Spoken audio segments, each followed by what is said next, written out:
तो इस वक्त इस्लामाबाद पुलिस खड़ी हुई है, ट्रैफिक पुलिस, और बारिश भी हो रही है, और सिर्फ इस वजह से खड़ी है कि लोगों के अमन का जो है वो पुरअमन तरीके से जो है वो सड़कें चल सकें और इस तरह की शिकायत ना मिल सकें। तो किस किस्म की शिकायत मौसूल हो रही थी, उसके ऊपर आपने एक्शन ले रहे हैं? खासकर जो शिकायत हुई है अनव्हीलिंग की होती है, और जो है ना हाईवे गाड़ी जो है बड़ी साउंड लगे हुए उनकी जो शिकायत होती है, इस वजह से हमने जो खड़े हैं। सही है। इंशाल्लाह अब जो है शिकायत नहीं है, हमने पूरी जो है ना भरपूर तरीके से कार्रवाई कर रहे हैं। सही है। जो हमें नज़र आएगा इंशाल्लाह हम उसको नहीं छोड़ेंगे, उसको बंद करेंगे, उनके खिलाफ FIR और इस्तफ़ा दे देंगे भाई। ठीक है जी, अब चलते हैं जी, देखते हैं कि किस तरह से कार्रवाई करती है इस्लामाबाद ट्रैफिक पुलिस।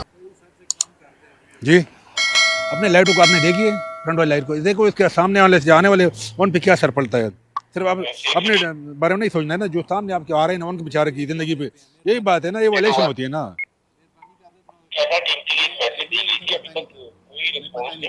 सर आप गाड़ी चलाओ, आपको पता नहीं होता है आपकी यार।